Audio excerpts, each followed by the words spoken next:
The Westies. Professional disposal starter kit. When hiding the evidence just ain't enough anymore. Hell's Kitchen. The streets were dirty. The bars smelled like cigarettes and broken dreams.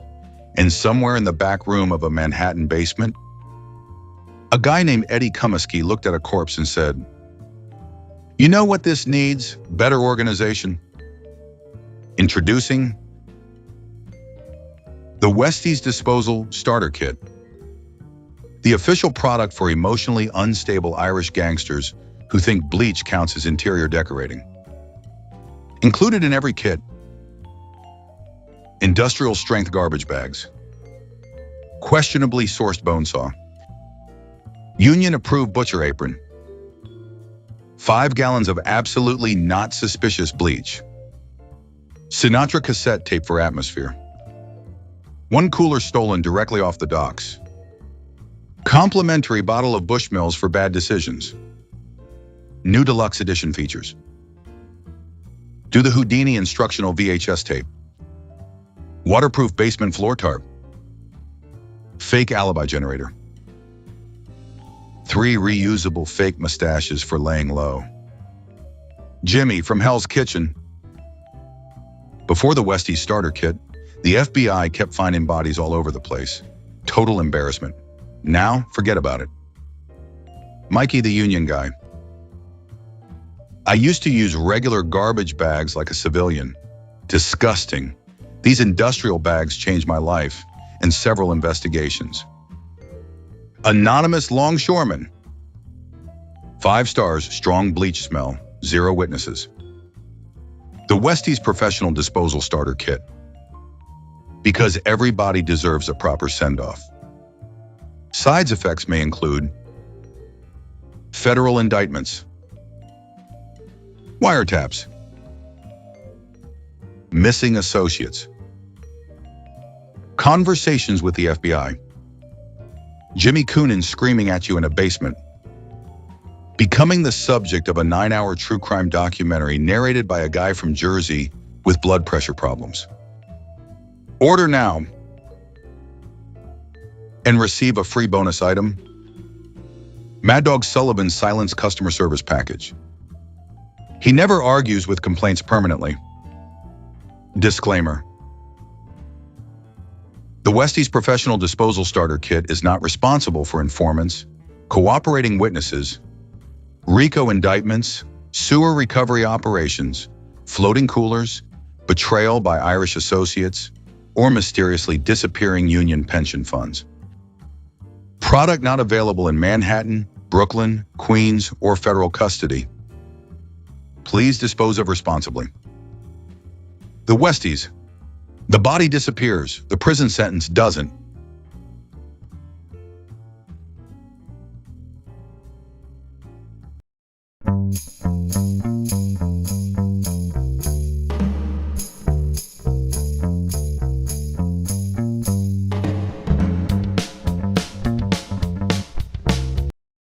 Disclaimer. This documentary is intended for commentary, historical discussion, satire, analysis, and entertainment purposes only. No statement made in this production should be interpreted as a formal accusation of criminal conduct beyond what has been publicly documented, historically reported, testified to in court, or discussed through published investigations and organized crime records. The following documentary contains depictions and discussions of organized crime, murder, violence, corruption, and enough psychological instability to make a 1970s Hell's Kitchen bartender quietly switch religions. Viewer discretion is advised. And before some guy named Johnny the Truth 1978 writes a 14-paragraph comment correcting the exact location of a long-demolished Irish social club, relax. This ain't a courtroom. This ain't a history dissertation. And this definitely ain't one of those fake YouTube mafia channels where a guy with a Bluetooth headset claims his uncle knew Lucky Luciano because they once parked near the same deli. This is a Pizzaverse documentary. A Pizzaverse Studios production. in association with Palermo Productions. Written by Bambi Palermo. Narrated by Vincent DePrio. Based on FBI records, court testimony, newspaper archives, historical investigations, oral histories, and the kind of neighborhood stories old men tell after midnight when the whiskey starts loosening up ghosts. Edited somewhere off 10th Avenue after midnight. The Bar on 10th Avenue. August 20th, 1976. Late afternoon. Hell's Kitchen, Manhattan. The Sunbrite Bar sat on the corner of 10th Avenue and 50th Street like it had survived 3 wars and several homicide investigations. The windows were dirty, the floors were sticky, the jukebox barely worked, and the regulars inside looked like they'd all either committed crimes or watched crimes happen while pretending to read newspapers. This wasn't the Manhattan tourists know now. No luxury condos, no rooftop yoga, no $12 iced coffee sold by a guy named Skyler with suspenders. This was old Hell's Kitchen. The real one. Freight trucks, union corruption, longshoremen, bookmakers, Irish gangs, and bars where murders could happen in broad daylight while everybody inside suddenly developed temporary blindness. That afternoon, Eddie Cummiskey sat at the bar drinking whiskey with his back turned toward the door, which, for a man with his reputation, was almost unthinkable. Eddie wasn't some random neighborhood drunk. He was one of the most feared men the Irish mob ever produced. Not because he ran a giant criminal empire, not because he wore expensive suits, not because he gave dramatic movie speeches. Eddie Cummiskey was feared because he understood something horrifying. A dead body is evidence. And if you eliminate the body, you eliminate half the case. At some point during the 1970s, organized crime in New York stopped thinking about murder emotionally. It became procedural, mechanical, industrial. And a huge part of that transformation traces back to one Irish gangster from Hell's Kitchen who learned butchery in prison and came home with ideas that would permanently change organized crime. That afternoon, freelance hitman Joseph Sullivan quietly entered the Sunbrite Bar. He walked behind Eddie, raised a pistol, placed it against the back of his head, and fired. One shot. No warning, no speech, no dramatic Hollywood moment. Just death. Eddie Cummiskey collapsed face first onto the same bar he'd been drinking in for years. 42 years old. The man who taught the Westies how to make bodies disappear had himself disappeared in under 3 seconds. And in a strange way, that was the perfect ending for Eddie Cummiskey. Because by the time he died, he was no longer really a man. He had become a method. Hell's Kitchen before the fairy lights. You can't understand Eddie Cummiskey without understanding Hell's Kitchen. And modern Manhattan has done everything possible to erase what Hell's Kitchen used to be. Today, developers market it with words like historic, vibrant, artistic, up and coming. Which is adorable. Because old Hell's Kitchen wasn't up and coming. It was surviving. Barely. The neighborhood stretched across Manhattan's west side, packed between factories, slaughterhouses, freight depots, longshoreman bars, and collapsing tenements that smelled like cigarette smoke, beer, sweat, and radiator heat. This was working-class Irish New York. And unlike the glamorous version Hollywood likes showing you, these neighborhoods weren't filled with charming old wise guys sipping espresso and talking philosophy. Most people were exhausted. Families lived 6, 7, 8 people to an apartment. The docks controlled everything. If cargo moved through Manhattan, somebody in Hell's Kitchen touched it. And where there's shipping, there's theft. Where there's unions, there's corruption. And where there's poverty mixed with pride and organized crime, violence becomes part of the architecture. The Irish crews of Hell's Kitchen operated differently than the Italian mafia families. Less formal, less structured, more personal. The Italians built systems. The Irish built pressure cookers. Everything was emotional. Everything was territorial. Everything was fueled by resentment, loyalty, alcohol, and neighborhood identity. A guy insults your brother, that becomes a knife fight. A guy disrespects your father, now somebody disappears. That was Hell's Kitchen. And that's the environment Eddie Cummiskey grew up in. The boy who learned violence early. Eddie Cummiskey was born in 1934 into a massive Irish family struggling through the Great Depression. 8 children, tiny apartment, no privacy, no money. The kind of upbringing where survival itself becomes a personality trait. He played hockey at Hell's Kitchen Park, boxed at the local boys' club. And like a lot of neighborhood kids, he learned very early that physical toughness mattered. Not symbolically. Literally. Weakness cost you money. Weakness got you robbed. Weakness got you hurt. And Eddie, he wasn't weak.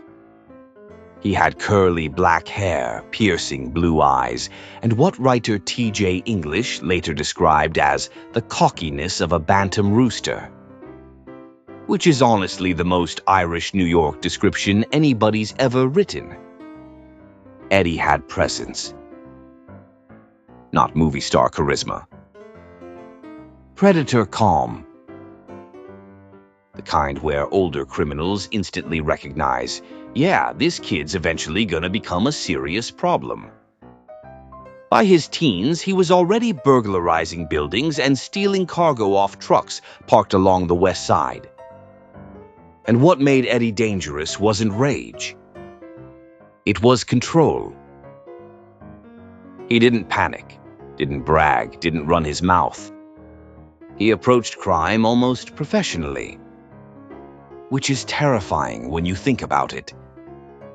Because reckless gangsters are dangerous. Professional gangsters, those are the ones who reshape entire criminal organizations. And Eddie Cummiskey eventually would. Mickey Spillane's West Side.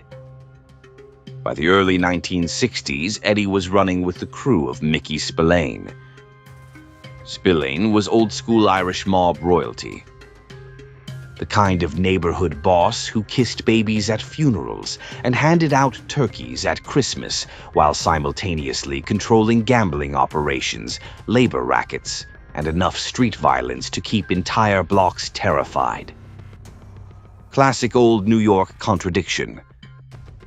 Community leader on Sunday. Criminal conspiracy by Tuesday afternoon. Spillane controlled Hell's Kitchen through relationships. Respect, fear, neighborhood loyalty. But younger guys were starting to see him as outdated. And underneath the surface, Hell's Kitchen was changing. A new generation was rising. Meaner, colder, less sentimental. And Eddie Cummiskey was drifting toward them. Because prison changed him. Not morally. Mechanically. The prison transformation. Most gangsters come out of prison bitter. Eddie came out educated. That's the horrifying part.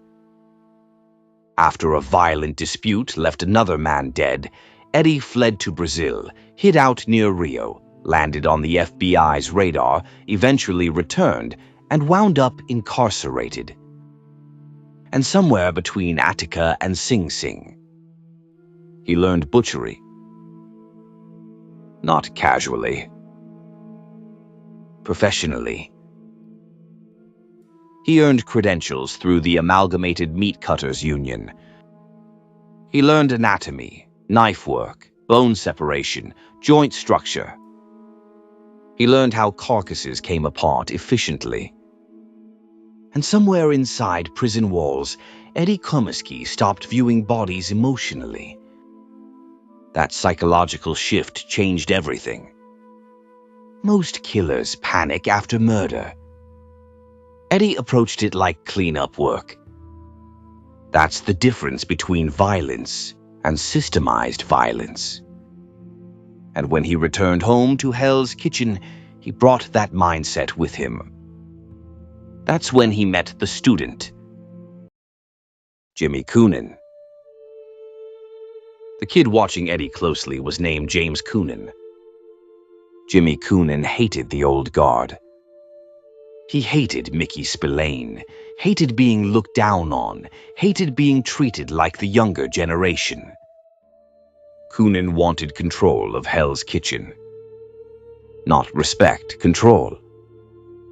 And when he looked at Eddie Cummiskey, he saw something revolutionary. A man who understood how to solve organized crime's biggest problem: bodies. Because every gangster eventually learns the same lesson. A corpse talks. Fingerprints, dental records, bullet wounds, witnesses. The body becomes the center of the case. So Eddie asked a horrifyingly simple question. What happens if there's no body? Not hidden. Gone. That became the Houdini. And once Coonan learned it, the Westies became one of the most feared crews in America. Hell, they taught Roy DeMeo and the Gemini crew the art of body disposal. Doing the Houdini.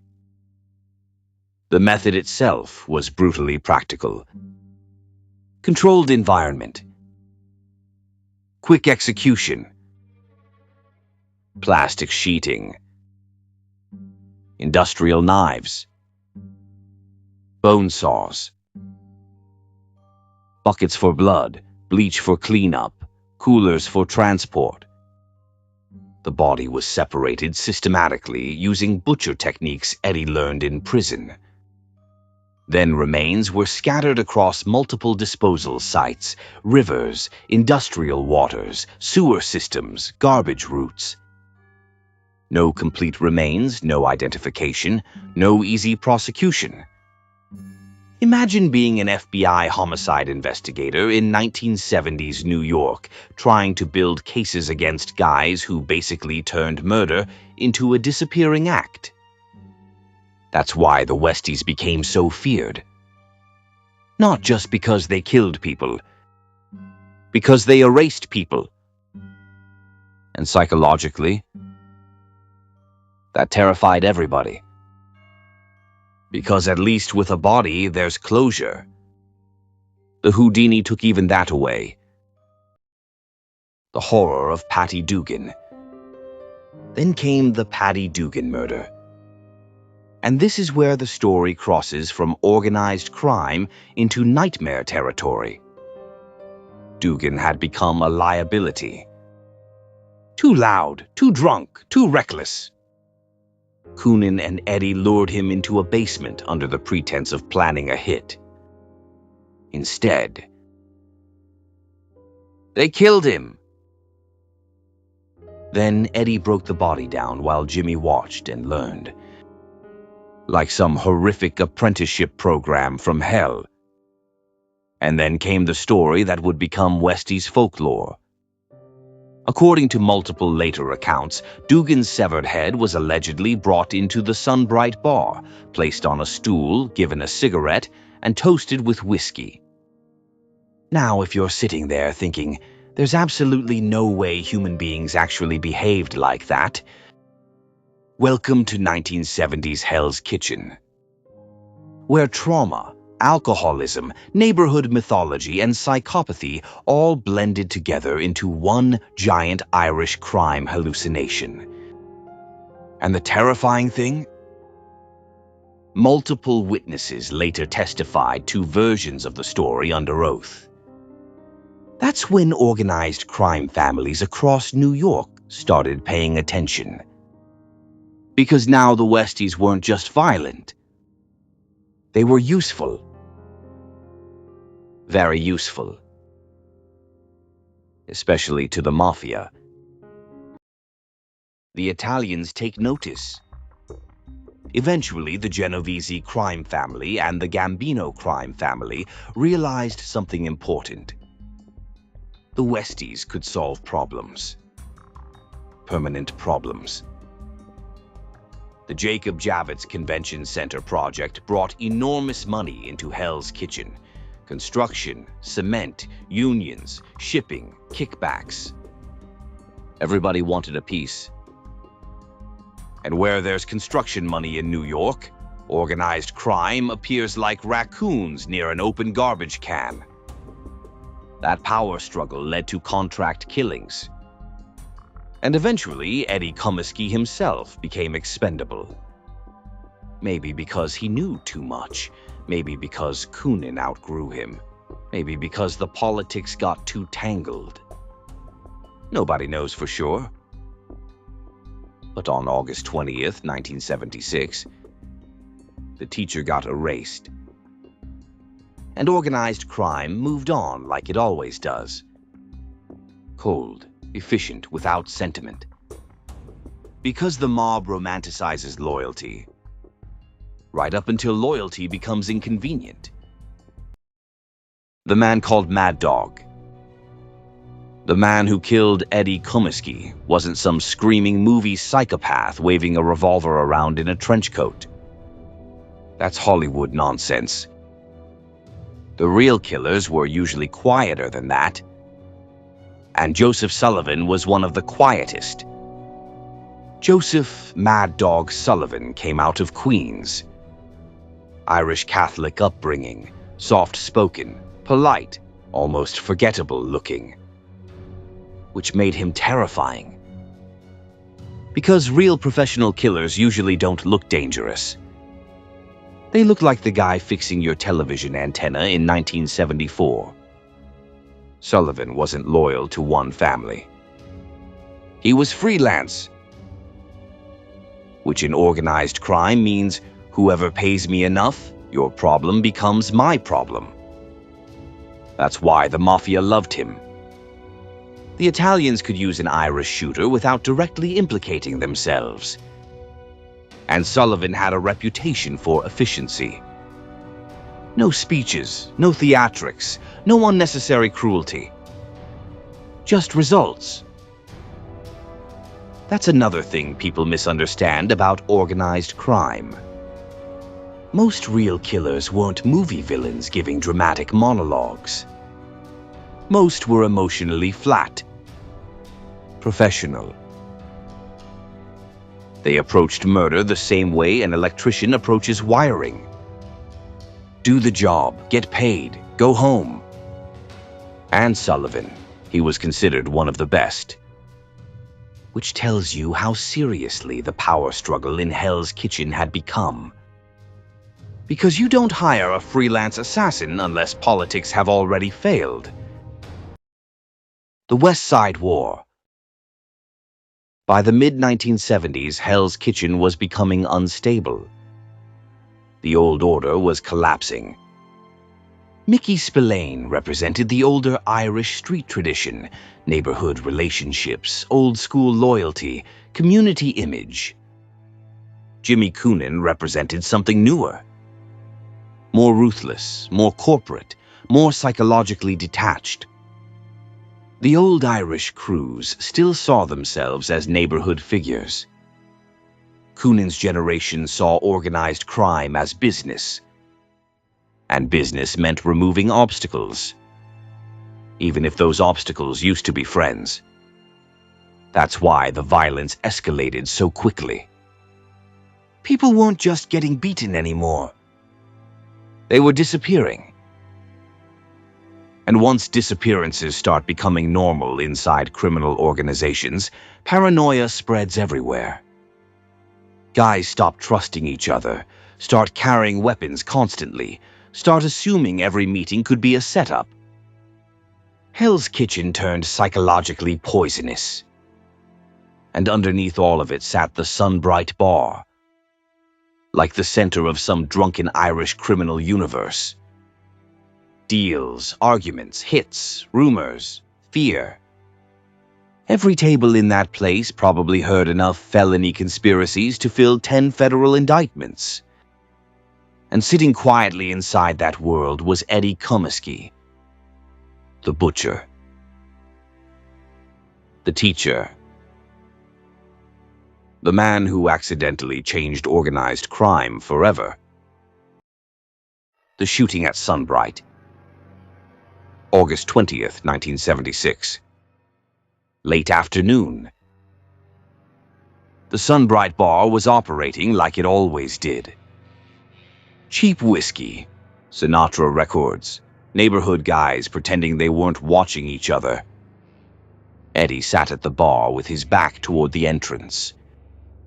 And honestly, that detail says everything.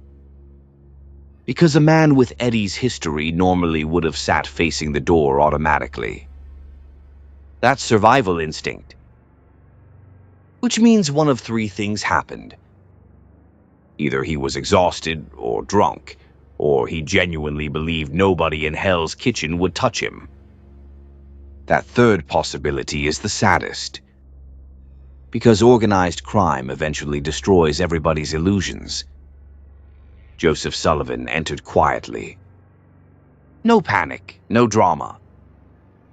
He walked behind Eddie, raised the pistol, and fired directly into the back of his head. One shot. Done. And then something very old New York happened. Nobody saw anything. The bartender saw nothing, the patrons saw nothing. Which is incredible considering the guy got executed in the middle of a bar. But that's how those neighborhoods worked. People survived by minding their business. The unofficial rule of Old Hell's Kitchen was simple. If you saw something, no, you didn't. Sullivan walked out calmly. Eddie Cummiskey died slumped over the bar.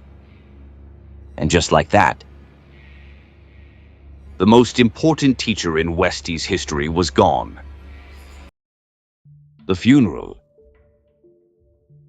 3 days later, Eddie's wake was held at Buckley Funeral Home on West 43rd Street. Old Irish funeral home. Dark suits.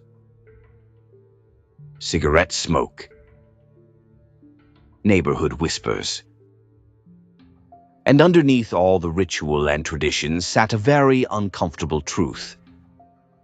Nobody in that room fully trusted anybody else.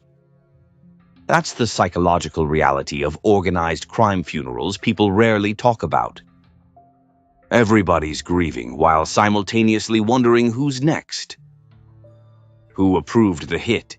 Who knew beforehand? Who's secretly switching sides? And somewhere inside that funeral crowd was Jimmy Coonan, the protege, the student, the future king of Hell's Kitchen. Some accounts say he mourned Eddie deeply. Others insist he quietly approved the murder himself because Eddie knew too much. That mystery never fully went away. And honestly, that uncertainty feels appropriate. Because the Westies lived in a world where loyalty and betrayal looked almost identical. That's one of the darkest truths about organized crime. The same people hugging your family at your funeral might have arranged the shooting. The rise of the Westies. After Eddie's death, events moved fast. In May 1977, Mickey Spillane was assassinated outside his apartment in Queens by Roy DeMeo. The old guard was officially finished. Now Jimmy Coonan controlled Hell's Kitchen. And what followed became legendary. Or infamous. Depending on how honest you're willing to be about organized crime. From the late 1970s into the 1980s, the Westies became one of the most violent criminal organizations in America. Not the richest. Not the biggest. But maybe the most psychologically terrifying. Because unlike the Italian mafia families, the Westies didn't care much about appearances.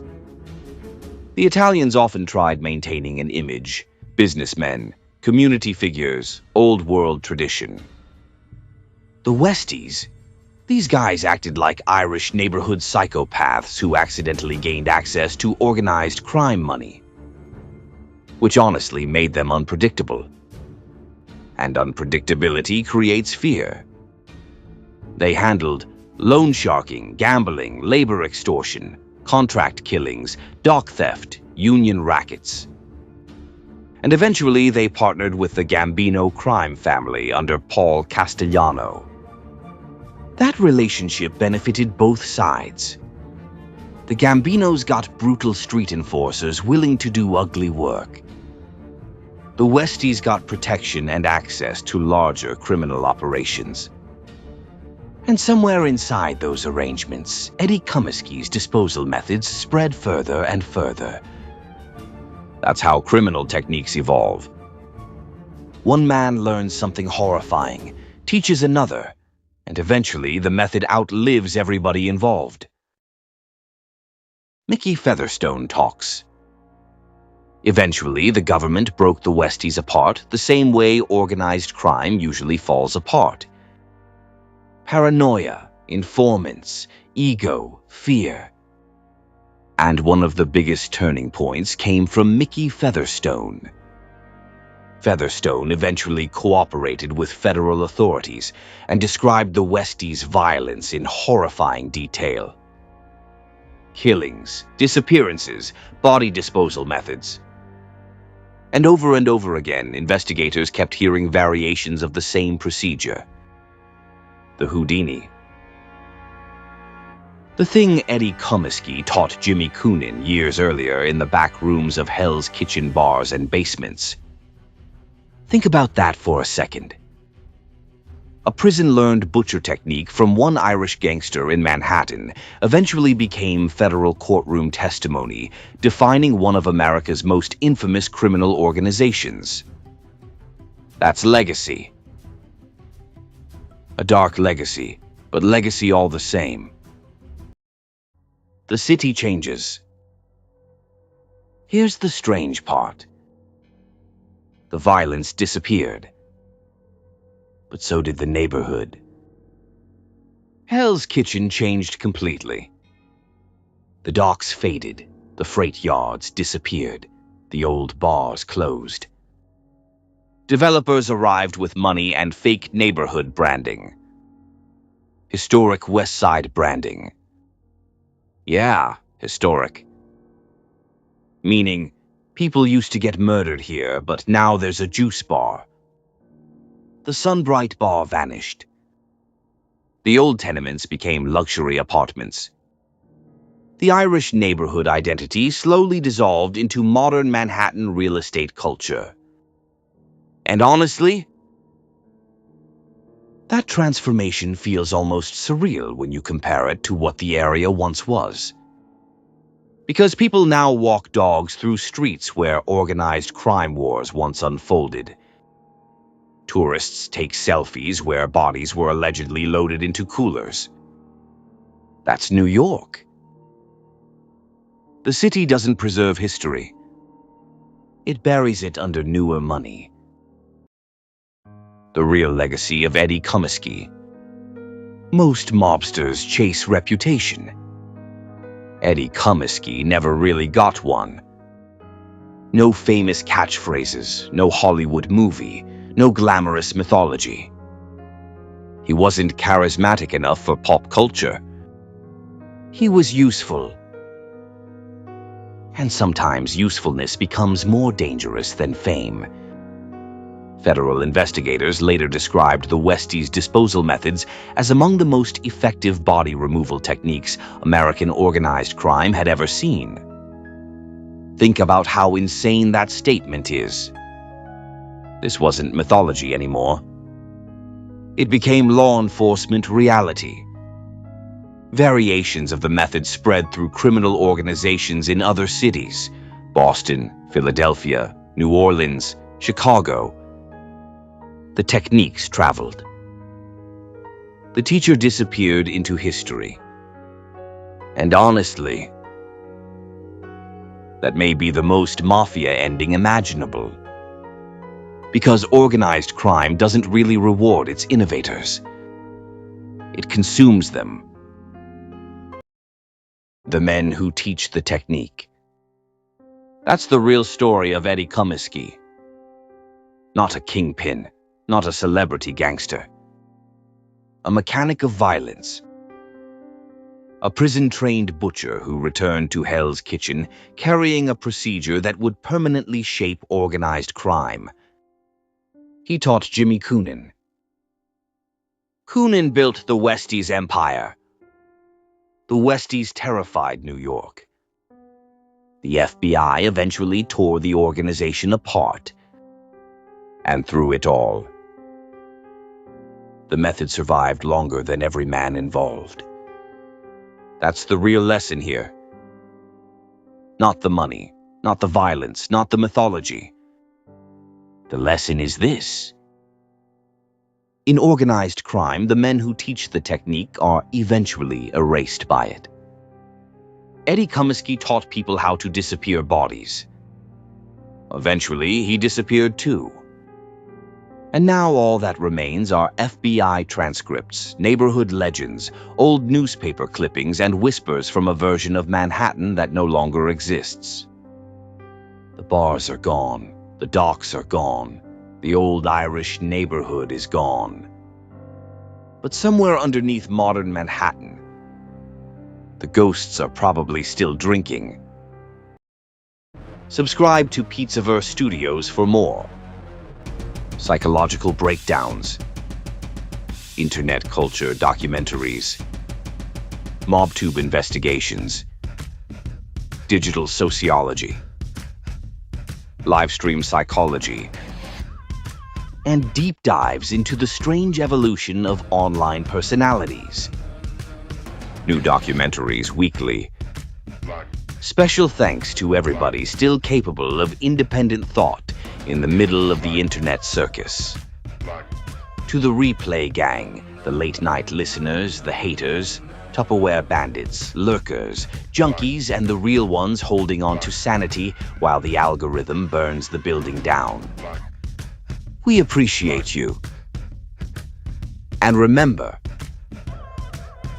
not every loud voice online is a leader. Sometimes it's just a man screaming from inside a digital cage. See you at the next one. Eddie Cummiskey, the man who turned cleaning up the mess into a full-time trade skill. Eddie learned butchery in prison and somehow decided the best possible use for that education was helping the Westies turn homicide investigations into scavenger hunts. Basically, the worst career counselor success story in Manhattan history. James Coonan. Jimmy looked like the kind of guy who'd either become a union delegate or start a neighborhood war over eye contact. Instead, he became the boss of the Westies and turned Hell's Kitchen into a federal law enforcement migraine for almost a decade. Mickey Spillane. Old-school Irish mob boss. handed out Christmas turkeys while simultaneously supervising enough rackets to qualify as a small corporation. The last generation of neighborhood gangsters before the younger psychopaths arrived with bleach and power tools. Joseph Sullivan. Imagine if a Catholic school substitute teacher secretly had a body count. That was Mad Dog Sullivan. Quiet, calm, polite, and absolutely the last guy you wanted walking into your bar holding a pistol behind his back. Mickey Featherstone. Started as a feared Westies enforcer and eventually transformed into the human equivalent of a federal audiobook. By the time he finished testifying, half of Manhattan probably needed legal representation. Paul Castellano. Big Paul ran the Gambino family like a corporate CEO trapped inside a mafia movie. Preferred business meetings, construction money, and white-collar rackets. Unfortunately for him, organized crime eventually promotes psychopaths faster than accountants. Anthony Salerno. Fat Tony looked like somebody's tired uncle who owned a deli and complained about parking tickets. In reality, he was one of the most powerful mafia bosses in America. Which really tells you never to judge organized crime by appearances.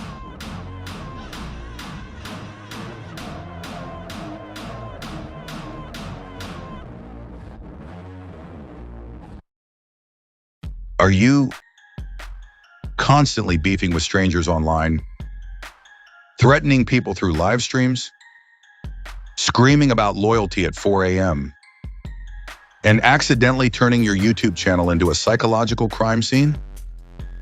Well, good news, tough guy. Introducing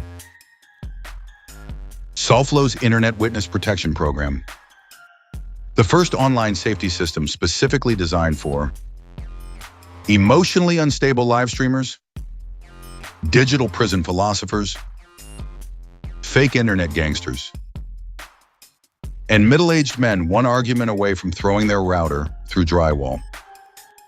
With our revolutionary technology, you can now delete your channel and return 3 days later with a new one pretending nothing happened. Incredible. Features include the I never said that button. Did you publicly threaten somebody for 6 straight hours? No problem. Simply press the button and immediately yell, "That's out of context." Works every time. Scientists are stunned. The digital tough guy filter automatically transforms unemployment, emotional instability, and unresolved trauma into alpha male energy. Warning may cause paranoia, fake mob behavior, screaming episodes, and spontaneous use of the phrase, "You don't know who I am." Correct, nobody does. The live stream delusion includes real automated comments such as, "He speaks facts 100%. They fear you. Real one right here. The Steets need you." Meanwhile, the guy's arguing next to a broken ceiling fan, eating gas station taquitos. Beautiful country. Bonus package. Order today and receive free gas station sunglasses. Perfect for avoiding eye contact with reality, live stream intimidation, and hiding emotional damage during 12-hour rage broadcasts. Warning! Sulflo's Internet Witness Protection Program is not responsible for CPS investigations, moderator burnout, broken friendships, emotional exhaustion, neighborhood embarrassment, YouTube channel deletions, fake alpha syndrome, or grown men turning live stream drama into prison yard reenactments. Do not consume while angry, intoxicated, or convinced you're the final boss of Florida YouTube. SOFLO's Internet Witness Protection Program. Because accountability is for civilians.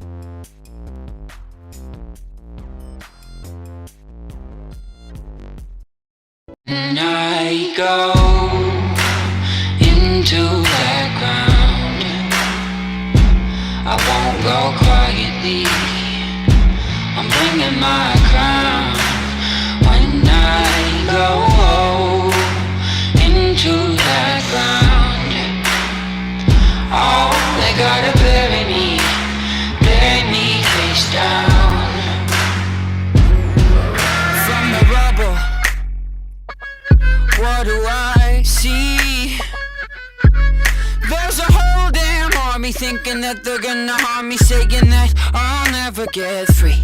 Oh, I got troubles, they won't let me be.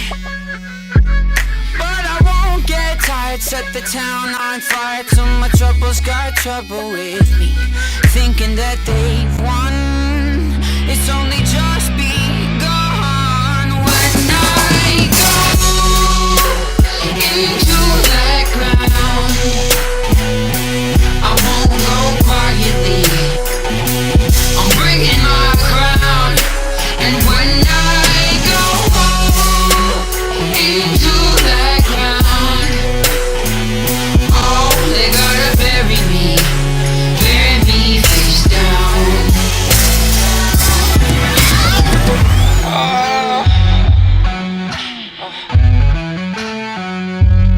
I've been on the run since I was a boy, but now I'm done running, got another thing coming, watch my enemies get destroyed. Oh, I got troubles of more than one kind, but I never sleep, gotta bury me 6 feet deep where the sun don't shine.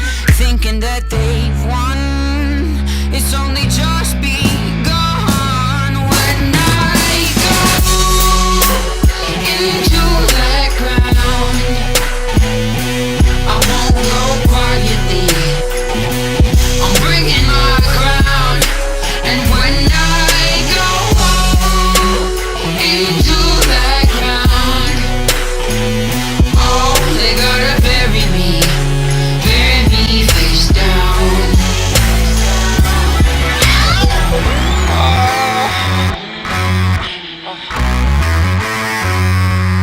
I've been counted out, left for dead, wanted with a bounty on my head, but somehow, someway, I'ma keep moving.